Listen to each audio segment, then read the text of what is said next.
जी जनाब, welcome back कहेंगे आपको सुर ज्ञान में। हमारे साथ ग़ुलाम अब्बास खान साहब मौजूद हैं। खान साहब, आपसे एक सवाल। जी। आपकी जो बाकायदा एक बुनियादी तालीम है वो क्लासिकल मौसीकी की है, लेकिन उसके बावजूद आपने गज़लें और प्लेबैक ज़्यादा गाया, जी। सो उसकी क्या वजह थी? उसकी वजह ये थी कि क्लासिकल म्यूज़िक का गाना सिर्फ महारत नहीं, एक थ्योरी, एक कानून के मुताबिक गाना ज़रूरी है।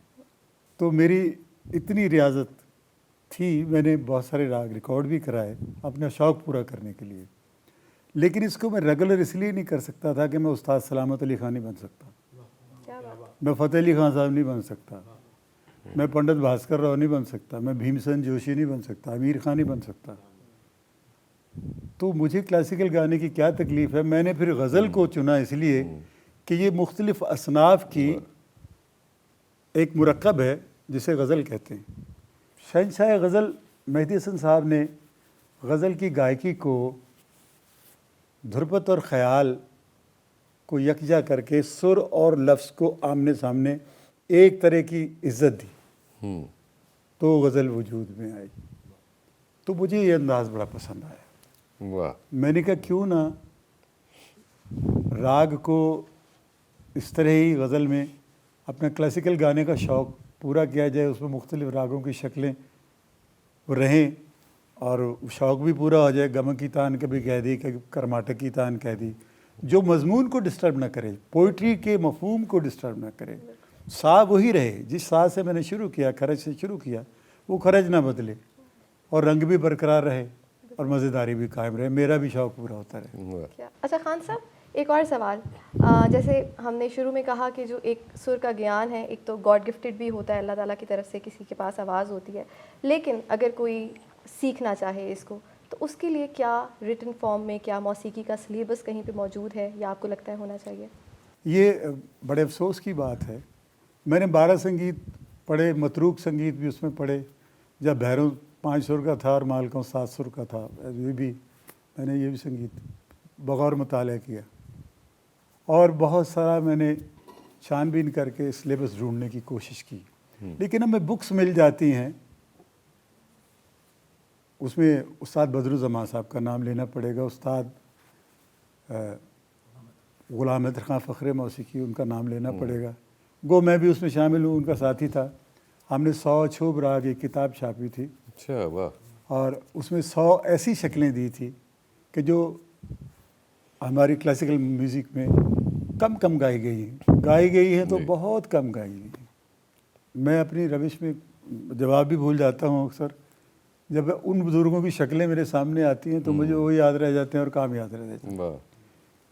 तो हम क्लासिकल मौसीकी को इसलिए सीखते हैं, खुदादा सलाहियत अपनी जगह मुसल्लम हकीकत है, लेकिन वो तादम आखिर कोई नहीं छीन सकता।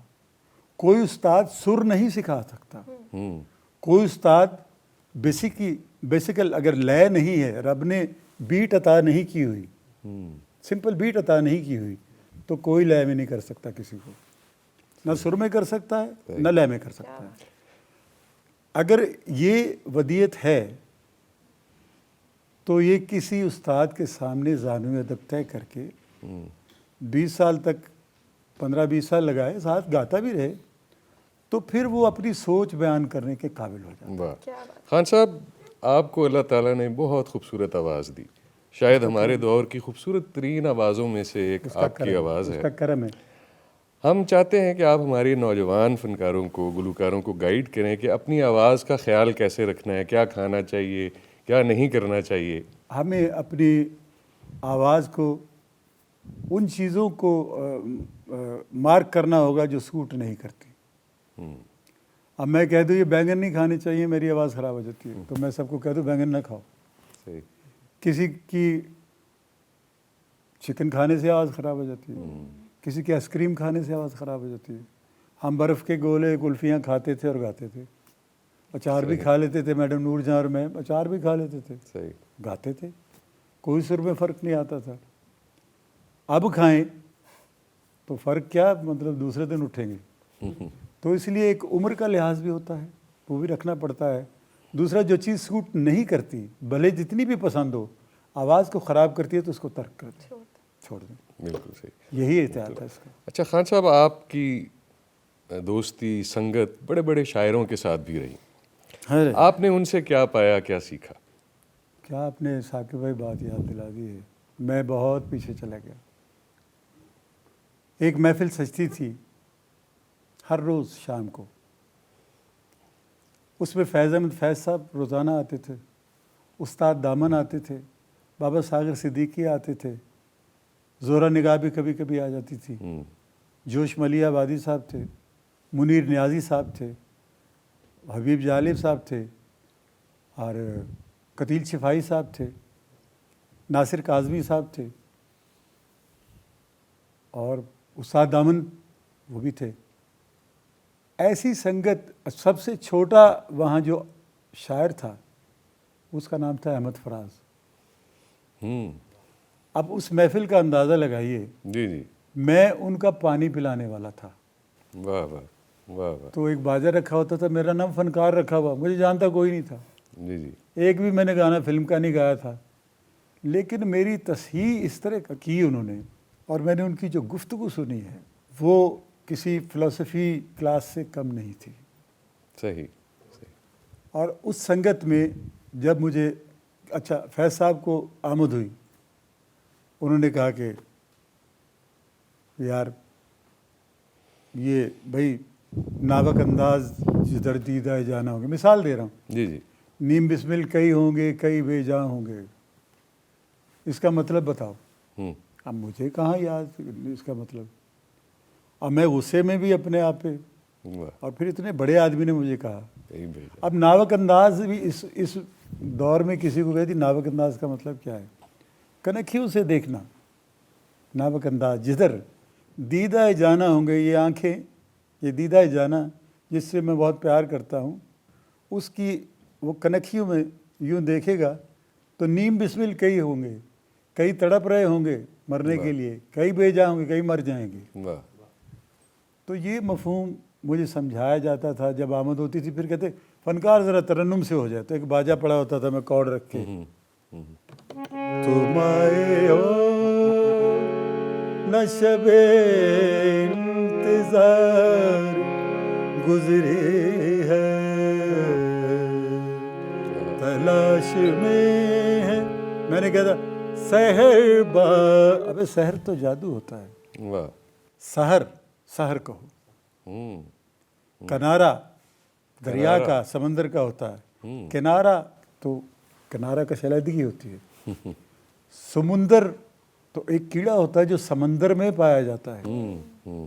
यानी लुगत मुझे पढ़ाई गई, मेरा तलफ़्फ़ुज़ सही कराया गया, और मैंने उस महफिल से मुतासिर होकर उर्दू लिटरेचर में मास्टर किया। क्या बात है। कि मैं तस्हीह कर सकूं। फिर नफ्सियात का दौरा पड़ गया, उसमें भी मास्टर कर लिया, फ़िलासफ़ी का पड़ गया कि चलो यार म्यूज़िक कर रहा हूं तो फिर इसको पढ़ूं भी, अंग्रेज़ ऑथर्स को भी पढ़ूं, म्यूज़िक वेस्टर्न क्या है, ईस्टर्न क्या है, क्लासिकल कहाँ से कहाँ है, शेरशाह नसब कौन कौन से घरानों के कहाँ कहाँ हैं, मुझे पता लगना चाहिए। वाह। वो अच्छा पता लगे या बुरा पता लगे, पता लगना चाहिए। यानी इन बड़े बड़े शुअरा मुझे की कंपनी ने आपको गज़ल की एक नई समझ बूझ अता फरमाई, और एक शख्सियत से जी। मुझे दिली लगा था, ये आज राज अफ़शा करता हूँ। मंजूर झल्ला साहब और सुल्तान महमूद अशुफ्ता साहब इकट्ठे आ रहे थे, तो कहने लगे चलिया आज तो एक सुरीले मुंडे ना मिलाइए। वाह। चला। मुझे अशुफ्ता साहब ने कहा चलिए यार चाय पिए, पैसा अखबार चलने। हम पैसा अखबार चले गए, संत नगर से पैदल पैसा अखबार चले गए, सही। वहाँ चाय पी। मंजूर झल्ला साहब तो चले गए। आशुफ्ता साहब से मेरी संगत कई सालों पे मुहित है, वाह। और मैं उनकी शायरी का इतना मोतरफ़ हूँ कि मैंने जो शेर सुनाया था कि धुंध छटना थी और एक रूप अया होना था, रात की आखिरी हिचकी को अज़ा होना था। वाह वाह इसमें आज़म तो तेरे हाथ में लिखा था, मगर वाह कुछ लकीरों को तेरा मरसिया खां होना था। वाह वाह वाह वाह। तो वो मोहब्बत और उसकी चाशनी आज तक मुझ पे कर्ज खान है। साहब, हम गुजारिश करेंगे कि आज हमें आप सुल्तान महमूद आशुफ्ता साहब की एक गज़ल सुनाएं।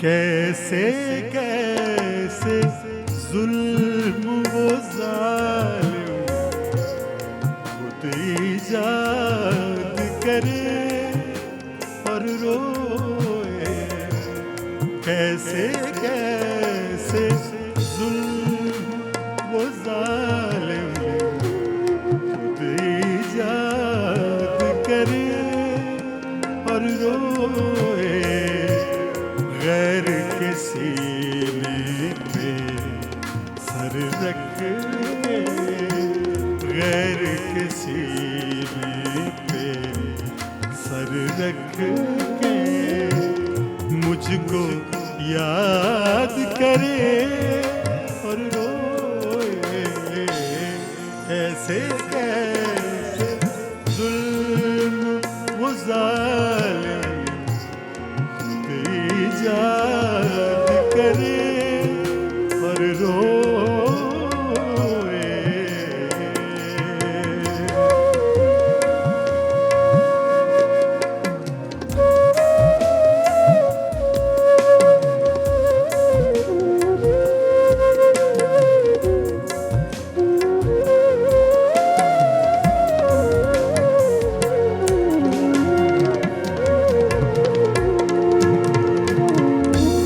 जलती आग में छोड़ के जिसने अपना आप समेट लिया था,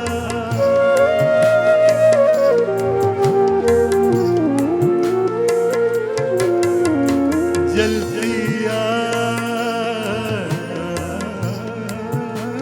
में जलती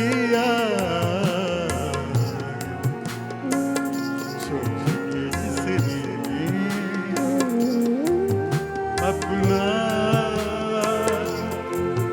समेट लिया था, जलती आग में छोड़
क्या दुख है यार उसका रोना, क्या रोना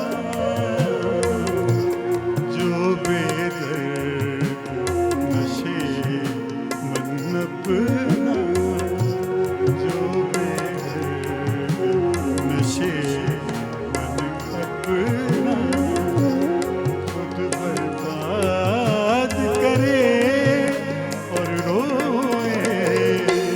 कैसे कैसे जुल्म वो जालिम बेइजाद करे और रोए।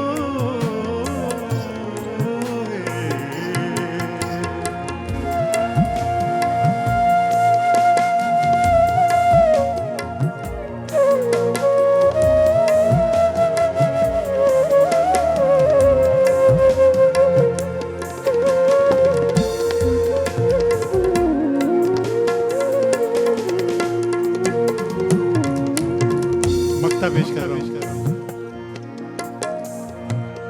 आशुफ्ता वो अभी मुझसे एक ताल्लुक सा रखता है,